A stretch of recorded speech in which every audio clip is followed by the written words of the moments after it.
News. आणि आता पाहूया सविस्तर बातमीपत्र. ग्लोबल इंडिया महिला फाउंडेशन आणि global India venture hub private limited यांच्या वतीने कॅन्सर मुक्त अभियानात उल्लेखनीय कामगिरी करणाऱ्या महिलांचा कोल्हापुरात सन्मान करण्यात आला. बदललेल्या जीवनशैलीमुळे महिलांच्या आरोग्याचे प्रश्न निर्माण होत आहेत, त्याबद्दल मार्गदर्शन करण्यात आले. तसेच हॅपी वुमेन सॅनिटरी नॅपकिन या उत्पादनाची माहिती देण्यात आली.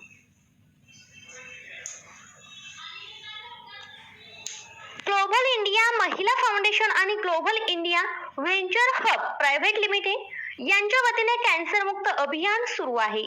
यामध्ये उल्लेखनीय कामगिरी करणाऱ्या महिलांना विशेष पुरस्कार देऊन गौरवण्यात आले. कार्यक्रमाची सुरुवात दीप प्रज्वलनाने झाली.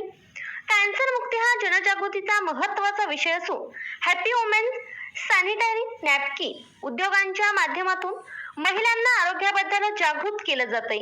यामुळे सातारा विधानसभा अध्यक्ष, महिला संरक्षण महाराष्ट्र राज्याध्यक्ष सविताताई शिंदे, ज्येष्ठ समाजसेविका आशा अनिल नलवडे, भुयेवाडीच्या सरपंच राणीताई पाटील यांनी समाधान व्यक्त केलं.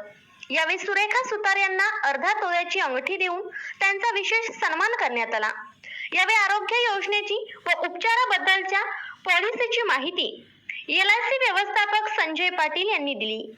तर रणरागिणी फाउंडेशनच्या अध्यक्ष राणी पाटील, मैत्री उद्योजिका ग्रुपच्या अनुराधा गोविटकर, उद्योजिका नीलम बांधेकर यांनी आपली मनोगत व्यक्त केले. या प्रसंगी महिला सक्षमीकरणासाठी उल्लेखनीय कामगिरी करणाऱ्या 30 पेक्षा अधिक महिलांचा सन्मान करण्यात आला. यावेळी संस्थेचे अध्यक्ष सचिन बोडके यांनी उत्पादनातील बदल व वैशिष्ट्य याबद्दल मार्गदर्शन केले.